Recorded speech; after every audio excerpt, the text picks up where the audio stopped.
ये क्लास मैं व्यक्तिगत रूप से अपने लोभवश दे रहा हूँ, क्योंकि पढ़ाने से और अधिक समझ में आ जाता है और जीवन जा रहा है, हम समझ ही नहीं पाएँगे उसे जीवन बीत जाएगा। कठिन नहीं है, हम लोग गोपी गीत की चर्चा करने का प्रयास करेंगे, जितना मुझे समझ में आएगा उतना प्रयास करेंगे। तो आप लोगों के संग पढ़ने में कोई आपत्ति तो है नहीं, साथ में पढ़ेंगे। आज एक श्लोक देखेंगे, वैसे करके देखते हैं, 19 दिन लगेगा। एक दिन में एक ही श्लोक करेंगे, जल्दीबाजी नहीं करना चाहता। फिर भी सब लोग साथ में एक बार गाइएगा। गोप्या ऊचुः जयति तेऽधिकम् जन्मना व्रजः श्रयत इन्दिरा शश्वदत्र हि दयितदृश्यतां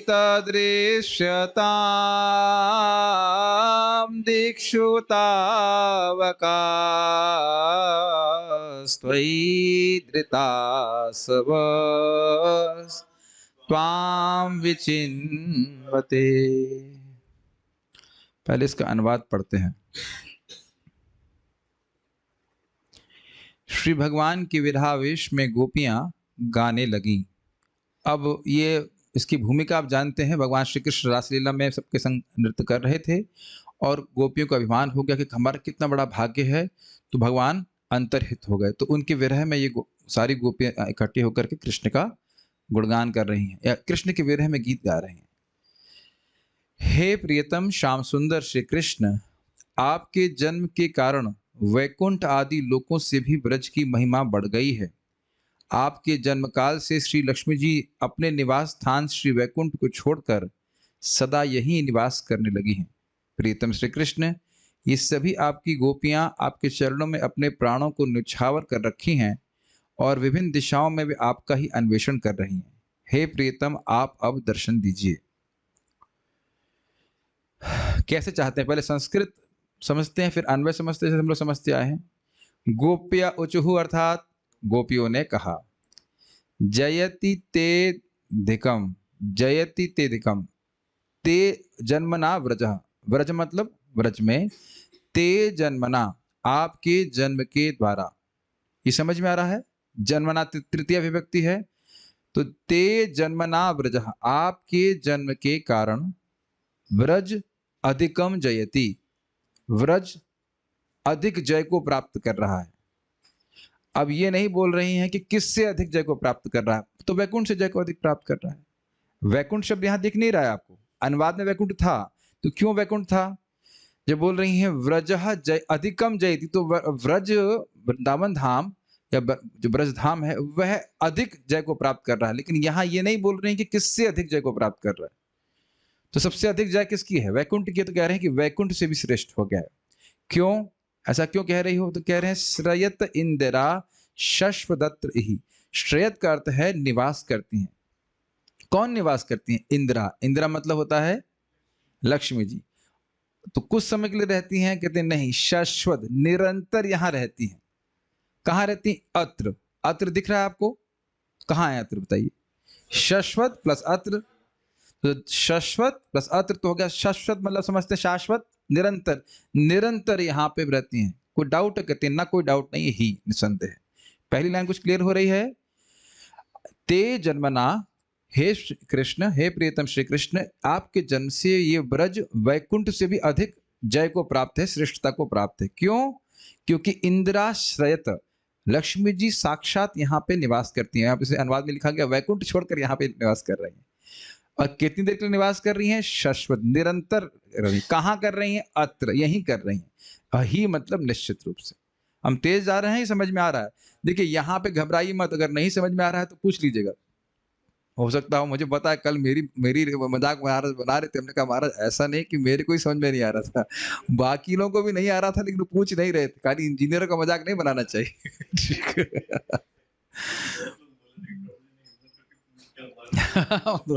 नहीं, जब समझ में नहीं आ रहा तो क्या करेंगे? ठीक है, ये पहली लाइन क्लियर हो रही है? ठीक है। दयिता, दयिता अर्थ है हम पर दया कीजिए, हम कृष्ण को ही बोल रहे हैं दयिता। दृश्यताम, और हमारे सामने हम दो कई अर्थ से बोले हमारे सामने आ जाइए, ये कम से कम हमारी तरफ देखिए तो सही। जब आप देखेंगे तो आपके हृदय में दया उत्पन्न हो जाएगी, तो जरूर हमारे सामने आ जाएंगे। कुछ समझ रहे हैं आशय? अभी टीका में और क्लियर होगा। दयित मतलब आपके हृदय में दया है, और एक बार आप बस हमारी स्थिति को देख लेंगे तो निश्चित रूप से इस दया के कारण हमारे सामने उपस्थित हो जाएंगे। आप छुपे हुए हैं, हम आपको नहीं देख पा रहे हैं, तो ये भी एक अर्थ लिया गया। लेकिन अभी सिंपल अर्थ है दयित हे श्री कृष्ण, हमारे सामने आप प्रस्तुत हो जाइए।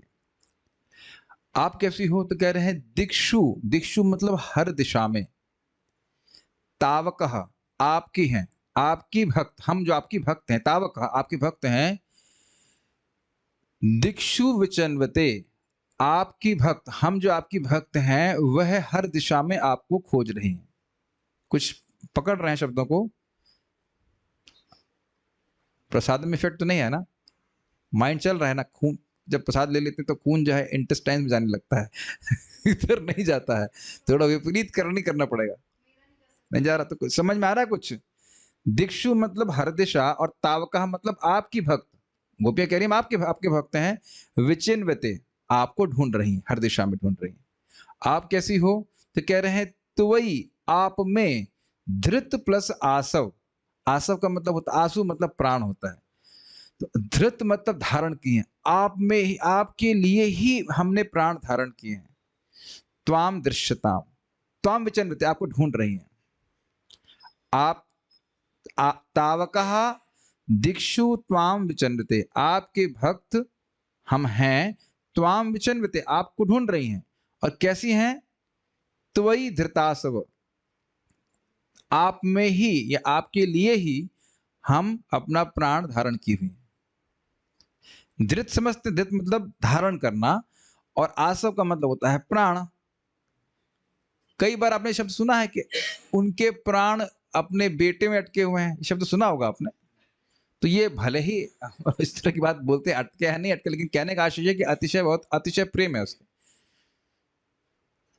चलिए अभी अगर नहीं समझ में आया तो अन्वय से और समझ में आ जाएगा। देखिए अन्वय मतलब हे दयित, हे दयित, हे प्रियतम श्याम सुंदर श्री कृष्ण। दयित, दयित शब्द किसके लिए है? कृष्ण के लिए। इस दयित शब्द का अर्थ आपको और टीका में क्लियर हो जाएगा। ते अर्थात आपके, जन्मना अर्थात जन्म के कारण, व्रजः व्रज की महिमा, अधिकम जयति वैकुंठ से भी अधिक बढ़ गई। इतना क्लियर हो गया है, इसमें तो कठिनाई नहीं हुई। अत्र और इसलिए यहां, ही मतलब निसंदेह, इंदिरा यानी लक्ष्मी देवी शाश्वत श्रयते निरंतर वास करती हैं। अब स्वाभाविक सी बात है कि कोई वैकुंठ में लक्ष्मी जी निवास करती हैं, तो वैकुंठ से कोई श्रेष्ठ स्थान होगा तभी तो लक्ष्मी जी वहां से वैकुंठ छोड़कर जाएंगी। या ऐसा कह सकते हैं कि वैकुंठ छोड़ करके लक्ष्मी जी यहां निवास कर रही हैं, तो मतलब इससे समझ लेना चाहिए कि व्रज वैकुंठ से भी श्रेष्ठ है। ठीक, हम बहुत धीरे धीरे जाएंगे ताकि बात समझ में आ जाए। त्वयि केवल तुम्हारे लिए ही ये, तावकाः आपकी भक्त दासियां, धृतासवः अपने प्राण धारण की हुई हैं। अब समझ में आ रहा है? त्वयि तावकाः धृतासवः, इतना समझ में आ रहा है? नहीं आ रहा है? त्वयि मतलब आप में या आपके लिए ही, मतलब आपके लिए ही जी रही है कहने का मतलब, और तावकाः आपकी ही हैं। हम आगे नहीं बढ़ेंगे, समझ में नहीं आएगा तो। त्वयि मतलब हमारे प्राण आप में ही अटके हैं, या हमारे प्राण आपके लिए, हम जी ही आपके लिए रहे। तो त्वयि मतलब ये आपके लिए, और तावका मतलब आपकी। भाई ये तो आप जानते हैं कि भूल गए, चैतन्य चरितामृत में हम लोग रूप शिक्षा में पढ़ाए थे कि जैसे जैसे भक्त की शांत रस में भगवान से ममता नहीं होती है, लेकिन दास्य रस में ममता होती है, और वो ममता बढ़ती जाती है। तो मैं कृष्ण का हूं और कृष्ण मेरे हैं, ये भावना दास्य रस ऑनवर्ड रहती है। सब ऐसे देख रहे जैसे मैंने कभी पढ़ाया नहीं है। अरे आउट ऑफ सिलेबस बोल रहे हो, याद आ रहा है कुछ? तावका की व्याख्या कर रहा हूं कि जो शांत रस से ऊपर भक्त होते हैं उनकी भगवान में ममता होती है। अब भाई देखो, अब पूर्व शिक्षा को ध्यान से नहीं सुनी तो हम क्या कर सकते हैं बताइए? पढ़ाया था कि नहीं? शांत रस में जगत से विरक्ति और भगवान में आसक्ति होती है, लेकिन भगवान में ममता नहीं होती कि मैं कृष्ण का हूं, कृष्ण मेरे हैं। तावका की व्याख्या कर रहा हूं, तावका मतलब ममता, हम आपकी हैं, ये बात बोल रहे हैं। मैं इसलिए बोल रहा हूं कि जो ममता दास रस से बढ़ना शुरू हुई तो माधुर्य भाव में तो सबसे अधिक ममता है ना, ये बात बोली जा रही है। तो यहाँ पे वही उसी बात को यहाँ पे प्रकट किया जा रहा है कि गोपियां कह रही हैं कि हम आपके ही हैं। और ध्यान देना चाहिए ममता दोनों तरफ से है। गोपियां अगर सोच रही हैं कि हम कृष्ण के हैं तो कृष्ण भी तो यही मान कह रहे हैं, वो तो है ही कि गोपियां हमारी हैं। तो तावका से उनकी दया नहीं उत्पन्न हो रही है कि हम आपके हैं, हम पर दया कीजिए, देखिए हमारी क्या स्थिति है। अब कुछ समझ में आ रहा है तावका का आशय? धृत प्लस आसव, धृत मतलब धारण करना और आसव मतलब प्राण। तो आपके लिए ही हम अपने प्राण धारण कर रहे हैं। अब देख रहे हैं कि एक एक शब्द से कृष्ण के हृदय में कृपा उत्पन्न करने का प्रयास कर रहे हैं, क्योंकि हृदय में दया उत्पन्न हो जाए और वह हमारे सामने प्रकट हो जाएं। तो इस आशय से गोपियां बोल रही हैं, ये कुछ ग्रहण कर पा रहे हैं आप? तो वही, अरे आपके लिए ही हम जी रहे हैं, आपकी ही है। और देखो, अरे भाई तुम्हें क्या कष्ट है? मान लो पूछें कृष्ण की, भाई ठीक है आप हमारी हैं, आप आपके प्राण हमारे में हैं, लेकिन अब कष्ट क्या है? तो कह रहे हैं हम आपको खोजने के लिए बहुत परिश्रम कर रहे हैं। तो उस परिश्रम को सूचित करने के लिए कह रही हैं दिक्षु त्वाम विचिन्वते। दिक्षु मतलब हर दिशा में, और त्वाम मतलब आपको, विचिन्वते मतलब खोज रही हैं। अब इसको आप समझ ही सकते हैं, जैसे भगवान श्री राम माता सीता के विरह में लीला की दृष्टि से पागल हुए जा रहे थे, सब जगह खोज रहे हैं, आतुर थे, कातर, कातर से मतलब कातरता से खोज रहे थे। ऐसे हम बड़े कातर होकर के आपको खोज रहे हैं, और एक नहीं हम सब खोज रहे हैं, हम सब बहुत दुख में हैं। इसलिए हे दयिता, फिर से उसको जोड़ लीजिए, इसलिए हे प्रियतम आप हमें दृश्यता दिख जाइए। भाई देखें जूम पे कोई बचा कि नहीं बचा? अरे सब बच गए। आपकी हैं और आपके लिए ही जीवन है। हाँ इसी तरह से कह सकते हैं, आपकी ही हैं और हम आपके लिए जीवन धारण कर रहे हैं। भाई अब वीडियो जिनका ऑफ है तो हम मान ले रहे हैं कि उनको समझ में आ गया होगा। रेवती माता जी को समझ में आ रहा है कि क्या बोल रहे हैं? ये बहुत तेज गए। अब तो हम नोट्स भी दे रहे हैं भाई। अब ऐसा कर सकते हैं, क्लास के बाद सब कुछ जाने नहीं देके पढ़ के जाओ फिर से। पढ़ने वाले तो है नहीं यहाँ पे, कुछ है कि नहीं? अब तो इससे अधिक सुविधा तो नहीं दे सकते ना। मुझे पता था महाराज बोले ना, देखिए एक बार पढ़ेंगे तो समझ में आएगा, है कि नहीं? लेकिन मुझे पता था, मुझे पूरा विश्वास है कि हमारे जो भगत हैं वो तो पढ़ने वाले हैं नहीं, इंक्लूडिंग माई सेल्फ। टाइम तो मिलेगा नहीं, तो इससे पढ़ रहे हैं ध्यान से। कुछ रिवाइज हो रहा है, कुछ कुछ याद आ रहा है, ठीक है।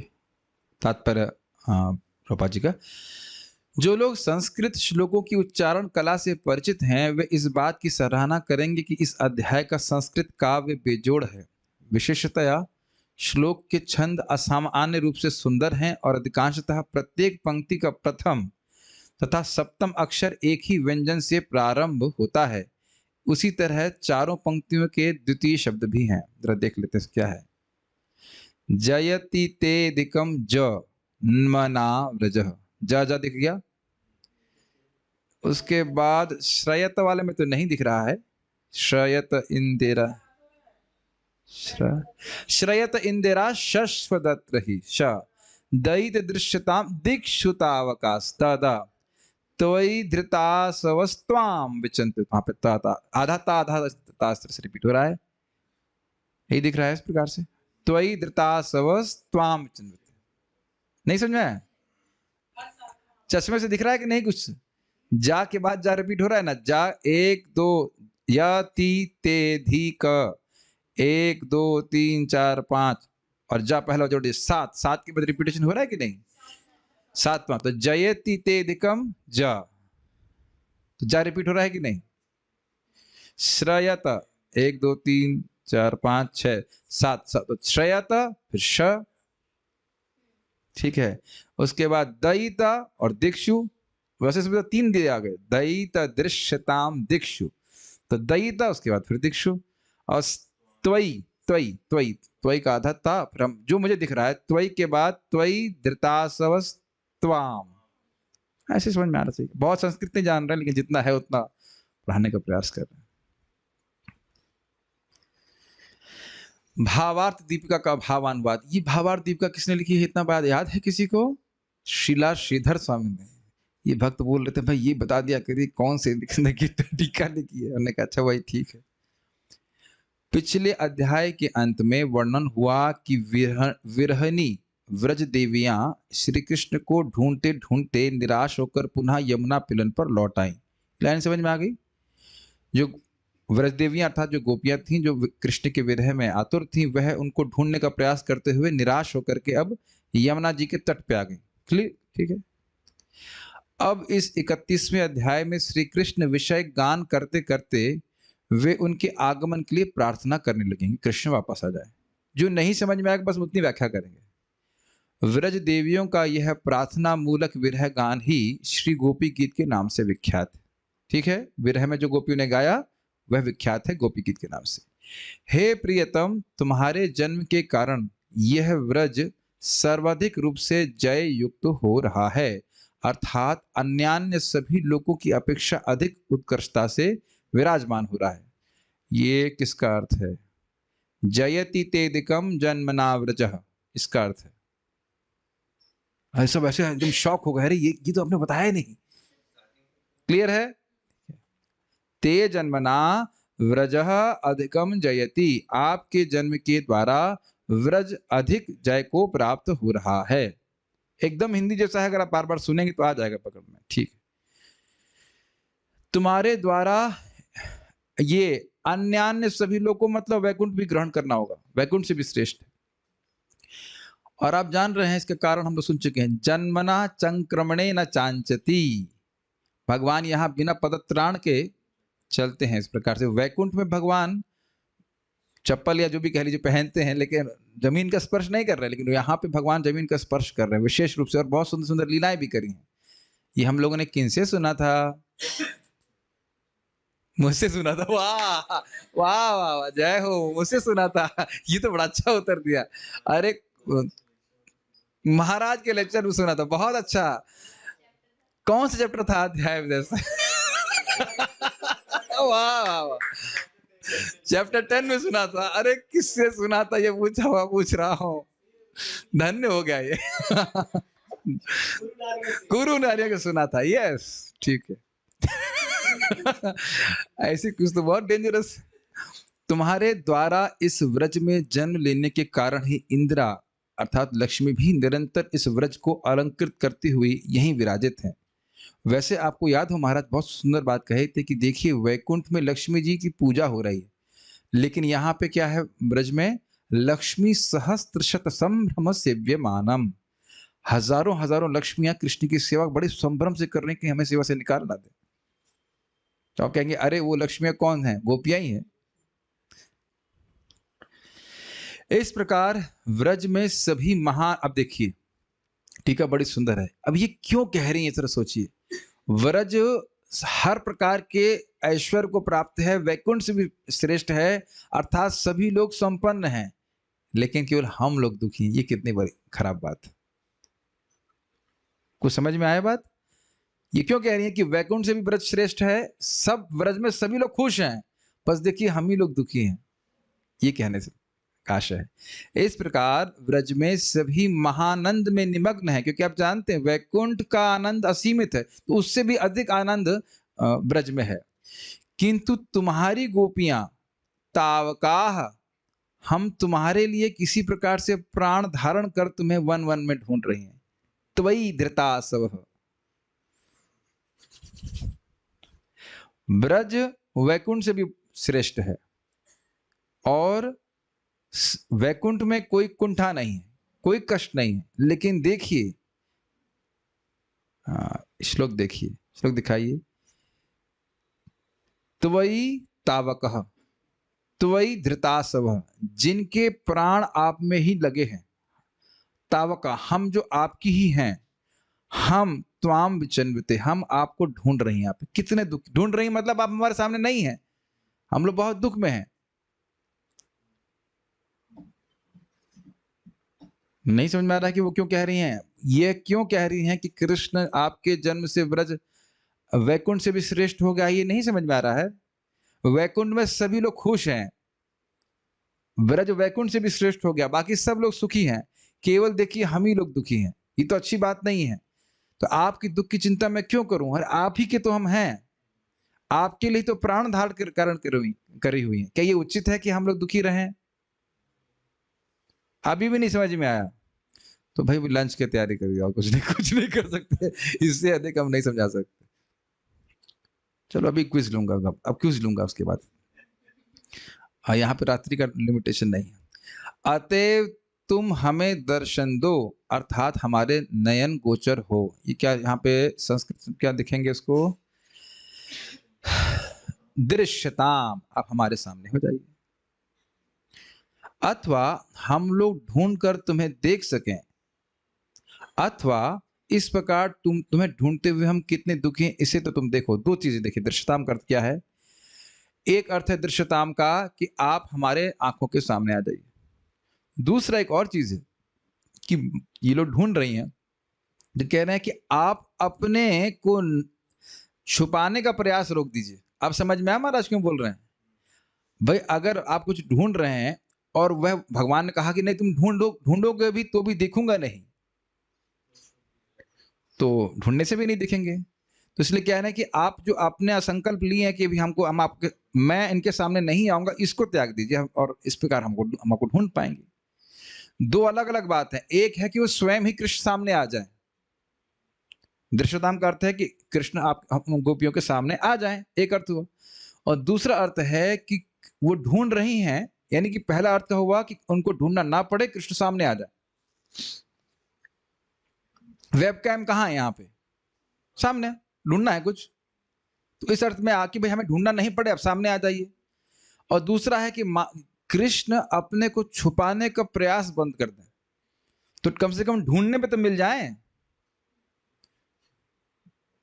हम आगे नहीं बढ़ेंगे अगर समझ में नहीं आया, और दरवाजे से बाहर नहीं भी निकलने देंगे तब तक समझ में नहीं आएगा। दोनों अर्थों की सूक्ष्मता को समझ पा रहे हैं? भेद है थोड़ा अर्थ में, दोनों में अर्थ में भेद है कि नहीं? क्या अर्थ है केशव सखा प्रभु, बताइए दोनों में क्या अर्थ है? हमारे सामने आ जाइए, हमें ढूंढना ही नहीं पड़े। और दूसरा, हाँ आप छुपाइए नहीं तो कम से कम ढूंढने तो आप समझ मिल तो जाए, ठीक है ना, एक बात।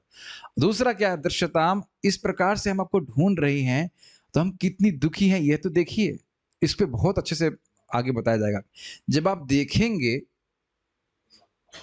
दोनों चीज, भगवान के नहीं मैं सामने नहीं आऊंगा, फिर कह रहे हैं, फिर कहें दूसरी, मान लो दूसरी क्या कह सकते हैं, अर्जी को भी, रिक्वेस्ट को भी खारिज करते हैं, नहीं मैं अपने को छुपाने का प्रयास भी बंद नहीं करूंगा। ठीक, तो तीसरा अर्थ क्या होगा? अरे कम से कम यह तो देखिए कि हम कितने दुखी हैं।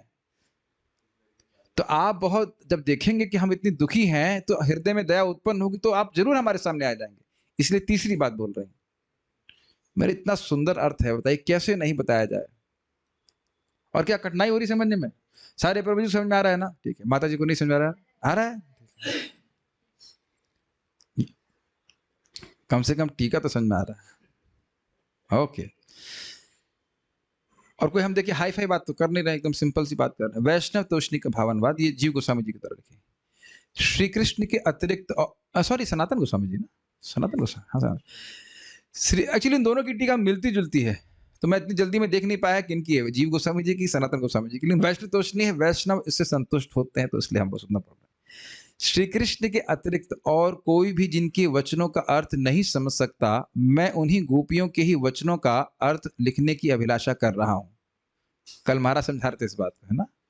सनातन गोस्वामी का है, करुणामयी व्रज देवियां मेरी इस आग्रह यानी अभिलाषा की पूर्ति हेतु पुनः पुनः किए जाने वाले निवेदन को स्वीकार करें। मतलब मुझसे कुछ गलती हो जाएगी तो आप क्षमा करें, आप अपनी भक्ति के द्वारा मुझ पर अनुग्रह करें। यह श्री गोपी गीत सुधासार रस संपत्ति है। पढ़ लेते हैं, पता नहीं क्या इसका, हर चीज नहीं समझ रहा हूं, समझने को। अच्छा समझ में आ गया। यह श्री गोपी गीत सुधा, सुधा मतलब अमृत, और सार मतलब अमृत के सार, रस संपत्ति है, मतलब ये अमृत के सार, अमृत सार रस है, बस अमृत से भरा हुआ है, ऐसी संपत्ति है। वाह!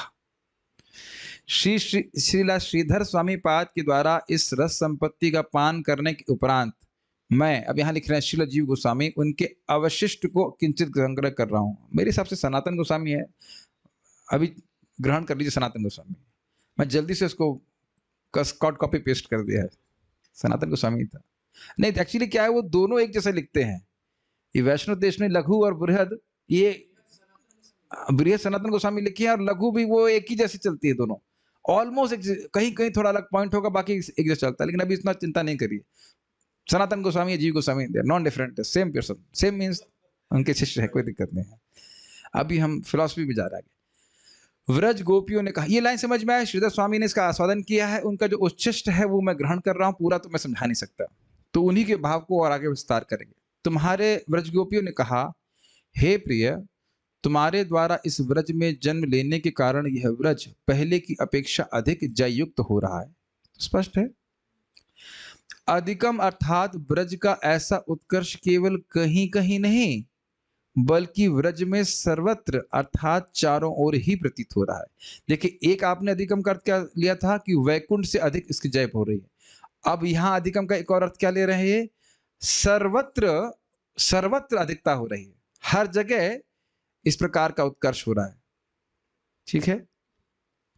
इसलिए संपदा की अधिष्ठात्री देवी, ये हिंदी समझ में आती है, श्री लक्ष्मी से अभिन्न इंदिरा निरंतर इस व्रज को अलंकृत करती हुई यही वास कर रही। तो व्रज में अत्यधिक संपन्नता है, इसलिए लक्ष्मी जी यहां वास कर रही, एक अर्थ है। अथवा इंदिरा के अधिष्ठान से, यानी लक्ष्मी जी के यहां रहने से ही इस व्रज में संपत्ति और सौंदर्य प्रति मुहूर्त में अधिकता अर्थात वृद्धि को प्राप्त हो रहा है। दो अर्थ समझ में आए हैं यहाँ पे। खूब यहाँ पे संपत्ति बढ़ रही है तो लक्ष्मी जी यहाँ रह रही हैं, हर जगह बढ़ रही है, वैकुंठ से भी बढ़ रही है अधिक। और दूसरा यहाँ पर क्या है, क्योंकि लक्ष्मी जी रह रही हैं इसलिए संपत्ति बढ़ रही है। कोई कठिन तो नहीं है, तो समझ में आ रहा होगा। एमए कोई किया है क्या? नहीं किया है, कोई बात नहीं, बिना एमए किए भी हम लोग समझ सकते हैं इतनी। व्रज शब्द की लक्षणावृत्ति के द्वारा व्रजवासी भी लक्षित हो रहे हैं। देखिए, व्रज का सीधा अर्थ क्या है? ब्रज, ब्रज भूमि। लेकिन क्या है, एक इनडायरेक्ट मीनिंग लेंगे तो व्रज का अर्थ होगा व्रजवासी भी। इनडायरेक्ट मीनिंग समझते हैं? जैसे कोई कहे कि स्वामी जी का आश्रम गंगा जी में है, स्वामी जी का आश्रम गंगा जी में है, गंगा जी में तो आश्रम नहीं हो सकता है। कहने का है कि गंगा जी के तट पे है। या कहे कि नर शार्दुल, वह तो शेर है, वह नहीं, वह ऐसे कैसे कहा जाता है, वह तो बब्बर शेर है। अब बब्बर शेर का मतलब तो नहीं कि बब्बर शेर ही हो गया, वह बब्बर शेर के समान शूरवीर है। तो कह रहे हैं ब्रज की एक सीधा अर्थ क्या है? जन्मना व्रज, मतलब ब्रज में आपने जन्म लिया।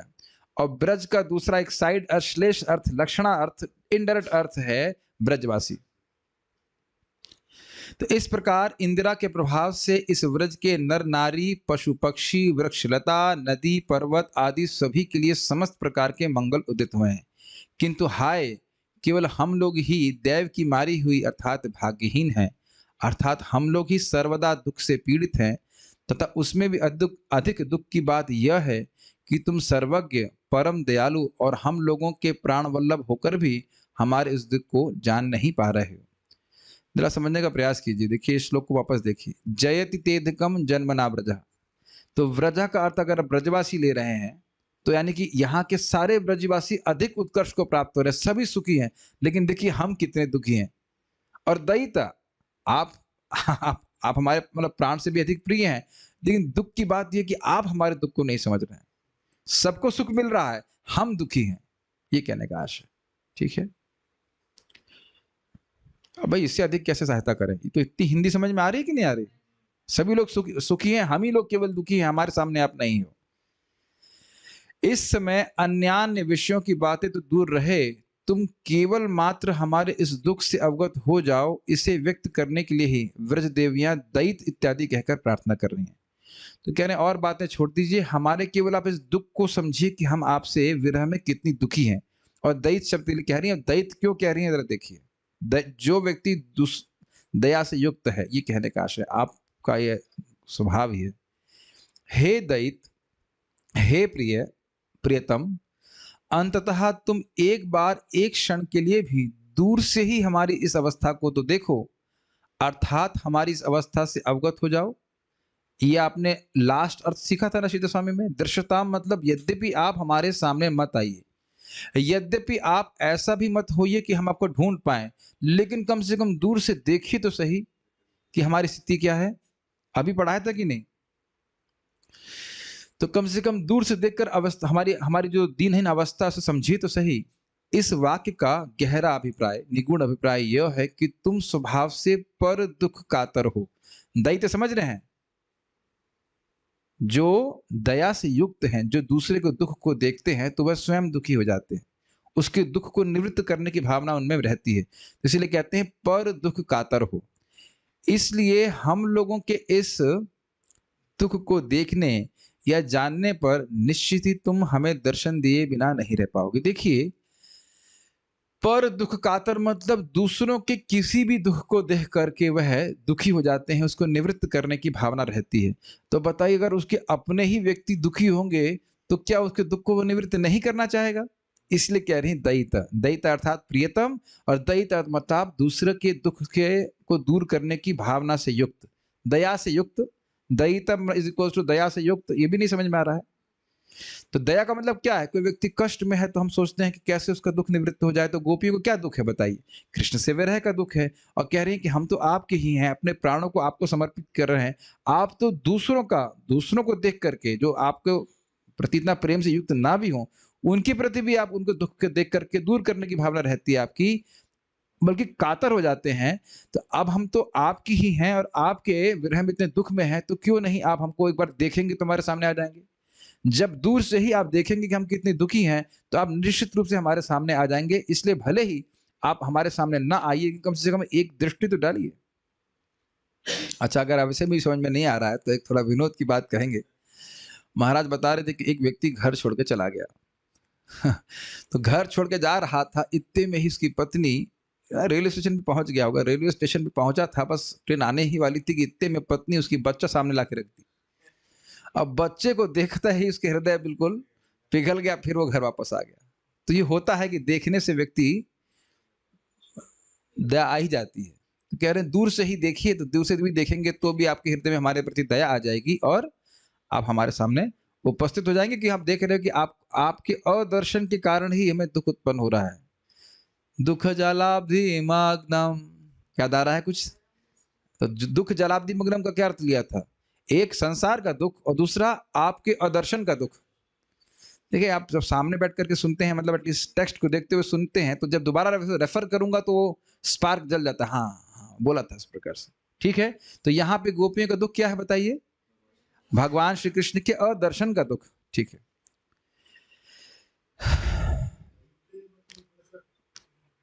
दैत्य मतलब यही बोल रहे हैं कि क्या लिखा है, देखिए, दैत्य मतलब पर दुख कातर, जो दया के कारण दूसरे को दुख होता है वो देख करके वो कातर हो जाता है, उसका हृदय पिघल जाता है।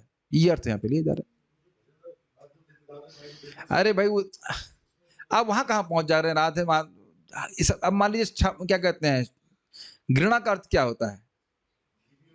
घी नहीं होता है, घृणा का मतलब होता है स्नेह। घृणा का अर्थ होता है घृणा, हेट भी होता है। तो अब जहां अर्थ लिया गया वो लीजिए ना, वहां कहाँ पहुंच जा रहे हैं? मन को यहाँ रखिए, आप जो लिखा है वो तो उतना मान लीजिए। अब संस्कृत पढ़ाऊं फिर? अभी अनुवाद ही समझ में आ जाए। महाराज बोले संस्कृत छोड़ दीजिए, अनुवाद ही हमें समझ में नहीं आता। थोड़ा जो लिखा है वो तो समझ लीजिए, क्या दिक्कत? राधे जय जय माधव दैत्य, तो यहाँ पे दैत्य अगर यहाँ प्रीतम नहीं लिख रहे हैं, प्रीतम भी है और उसके बाद पर दुख कातर भी है, तो सारे अर्थ ग्रहण करने का प्रयास कीजिए। हाँ, ठीक है। तो ये समझ में आ गया कि क्यों कह रही हैं प्रियतम हैं, आप हमारे बहुत प्रिय हैं, हम भी आपके बहुत प्रिय हैं। और एक दूसरा अर्थ क्या है कि आप पर दुख कातर हैं, तो अब अपने प्रिय व्यक्तियों को, अब से सबसे प्रिय व्यक्तियों को आप दुख में देखेंगे तो एक बार देखेंगे तो जरूर सामने आ जाएंगे, क्योंकि आपका आदर्शन ही हमारे दुख का कारण है। यदि कृष्ण पूछे कि तुम्हारा दुख क्या है, इसलिए गोपियां दिक्षु इत्यादि कह रही हैं, अर्थात तुम्हारी प्राप्ति की आशा में तुम्हारी गोपियां तुम्हें चारों ओर ढूंढ रही हैं। इसके द्वारा ढूंढने में अत्यधिक परिश्रम और परिभ्रमण आदि सूचित हो रहा है। देखिए, शरीर का परिश्रम गोपी को कष्ट नहीं दे रहा है। कृष्ण नहीं दिख रही हैं, वो व्याकुलता है वह कष्ट दे रही है। परिश्रम तो गोपियां करती ही थी, इसमें कौन सी बड़ी बात है? गोबर थापना और गायों की सेवा करना, यह कोई बात नहीं है। लेकिन कृष्ण उपस्थित नहीं हो रहे हैं, ये बहुत बड़ा कष्ट है। आप लोग को जस्ट याद दिला रहा हूं, आप जानते हैं कि पलक झपक रही है, और वह भी उस मतलब कृष्ण सामने और पलक झपक रही है, उसको नहीं सहन कर पा रही हैं।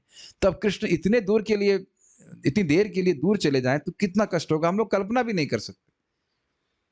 समझ रहे हैं बात? तो जगह जगह परिभ्रमण कर रही, परिश्रम कर रही, तो यह बहुत कष्ट में है।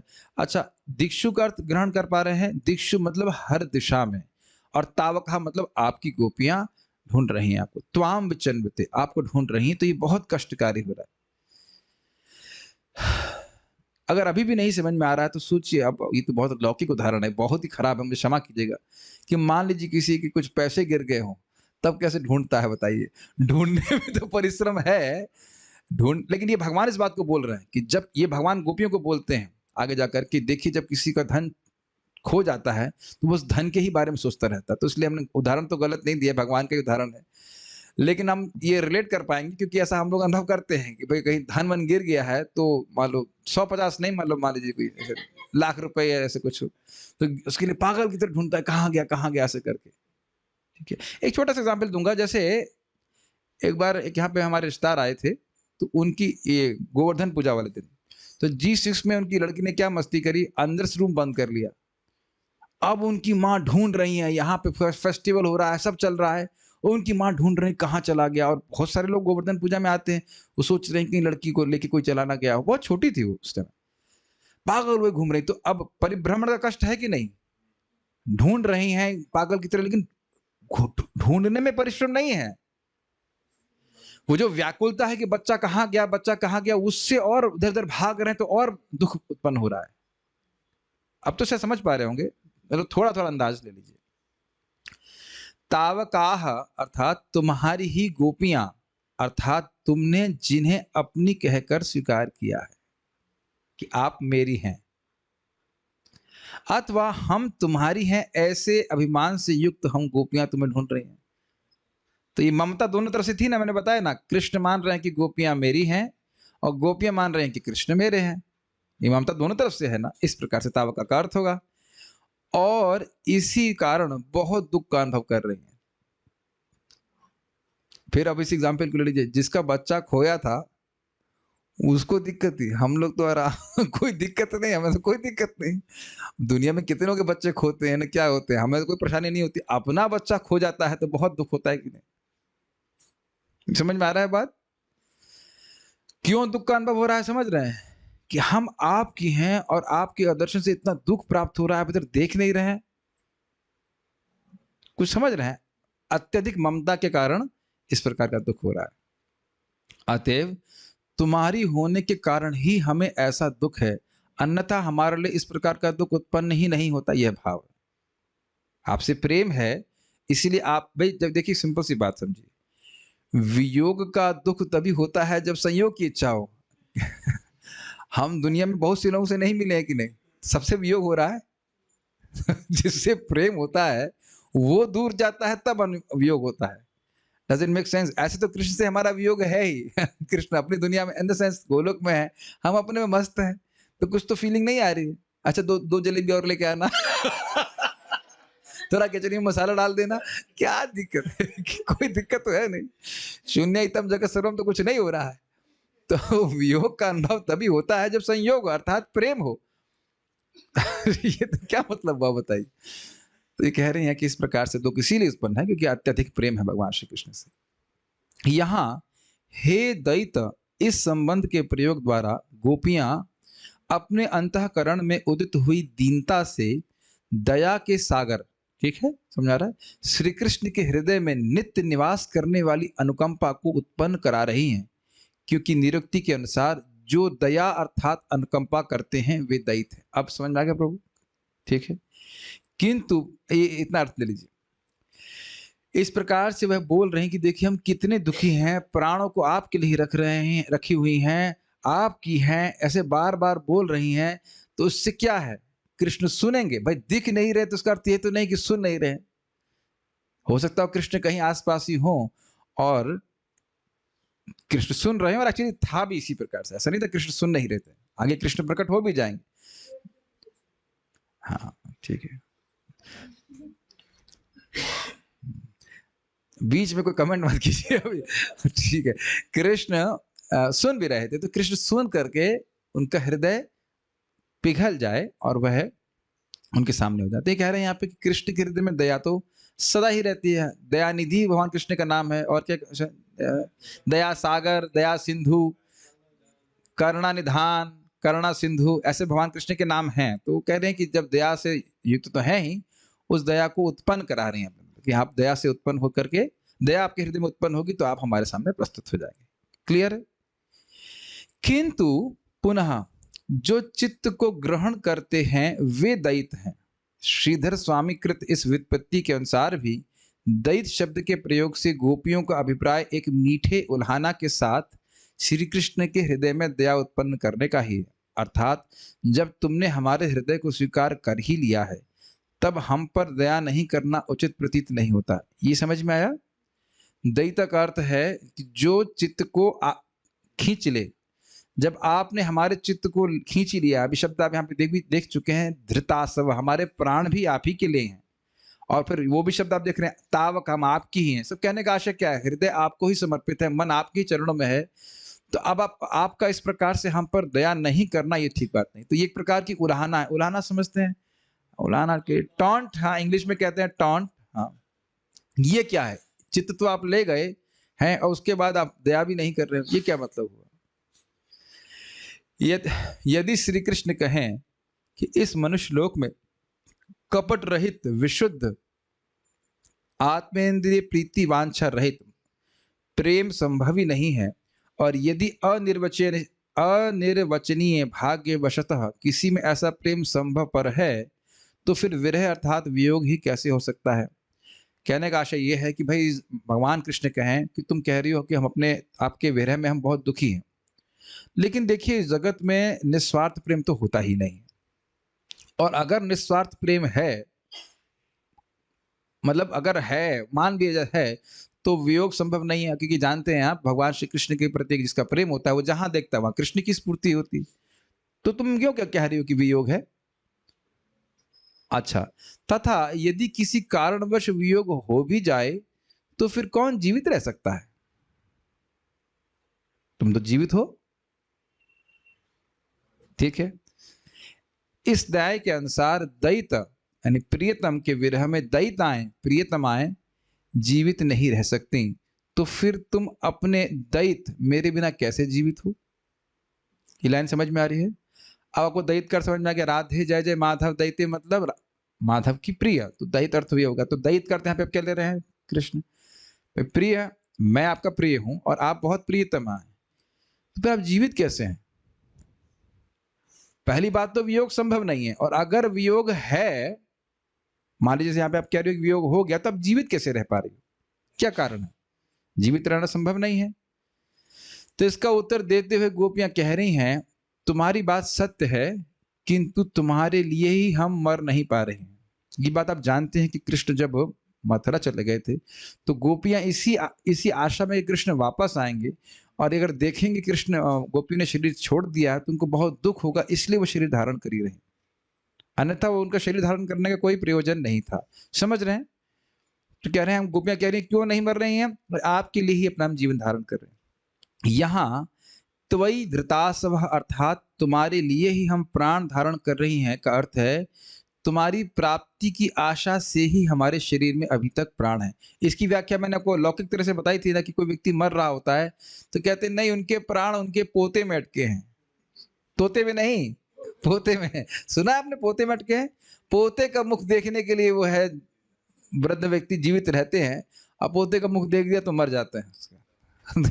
पोते ने मार दिया उनको कि जीवित रखा, ये तो डाउटफुल है, लेकिन ऐसा हम सामान्य भाषा में सुनते हैं।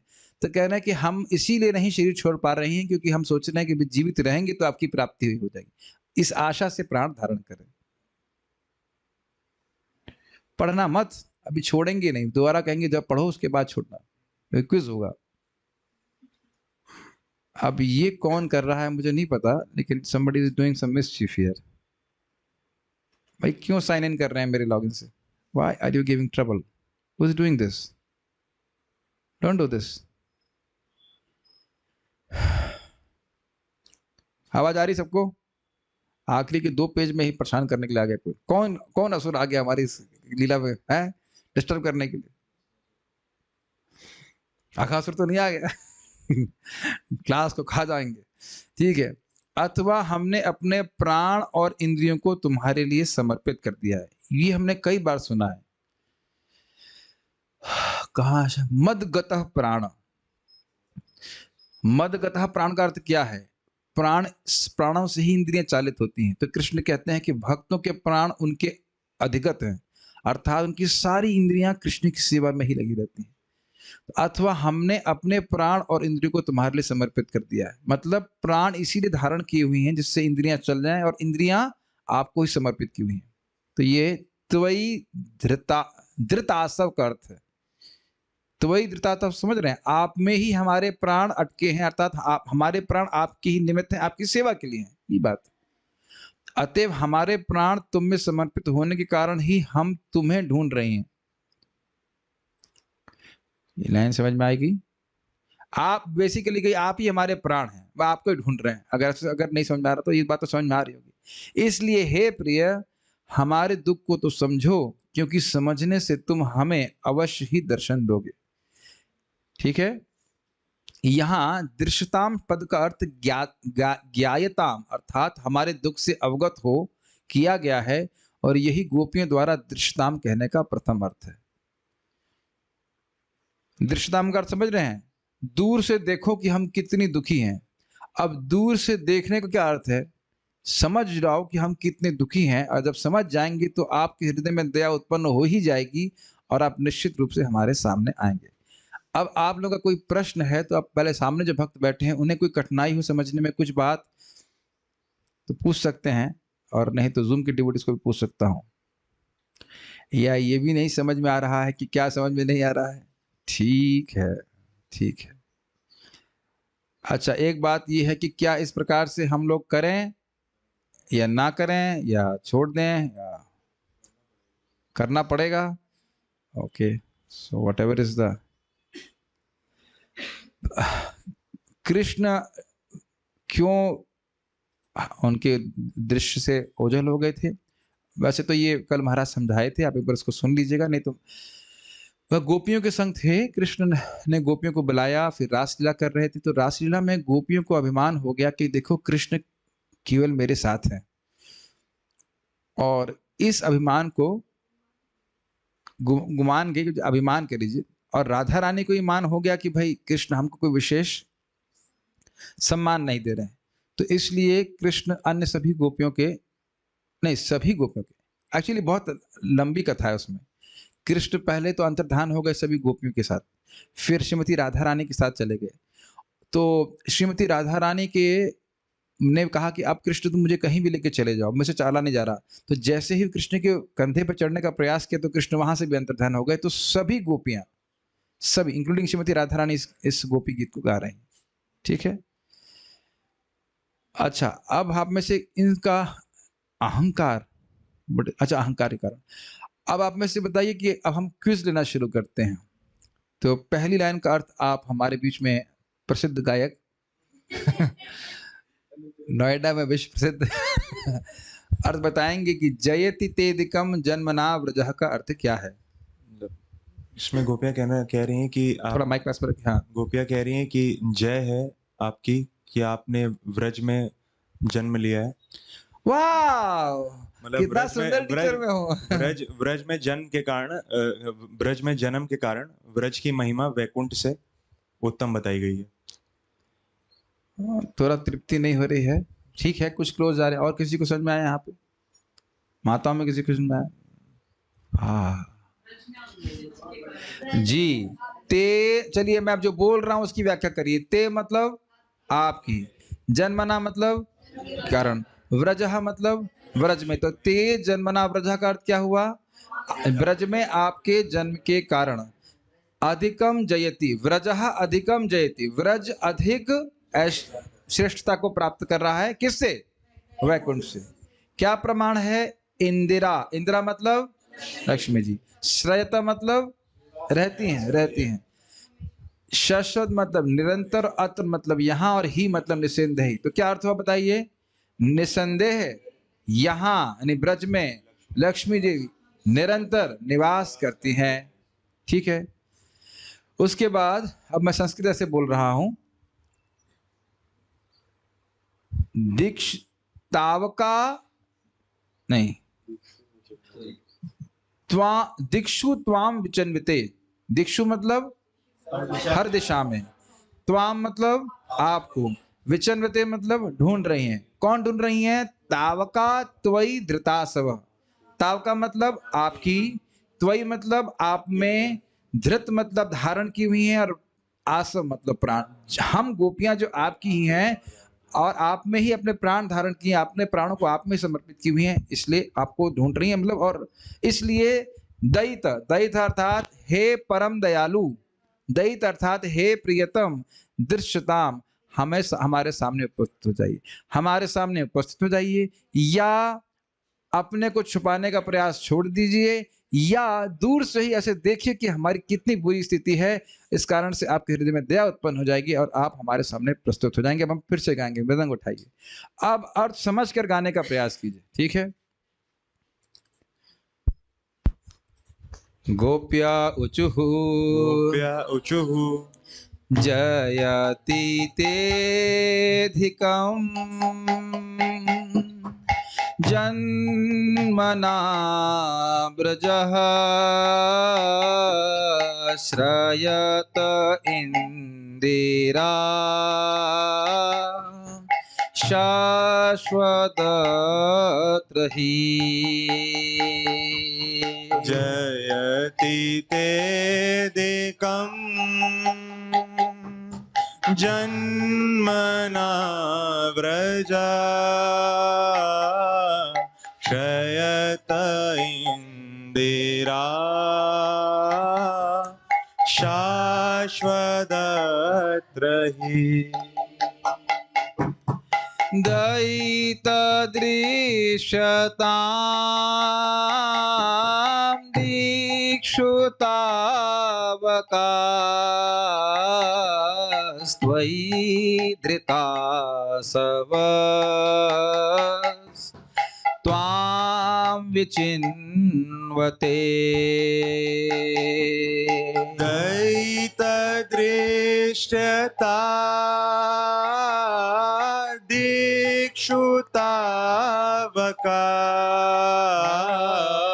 त्वयि धृतासवास् त्वां विचिन्वते। ओके, तो यहाँ पे हम लोग रुकेंगे। कल फिर से हम दूसरे श्लोक को पढ़ने का प्रयास करेंगे। इसके अध्याय को देखते हैं कितना हो जाएगा। 1 मिनट, अब सब लोग 1 मिनट होल्ड करिए।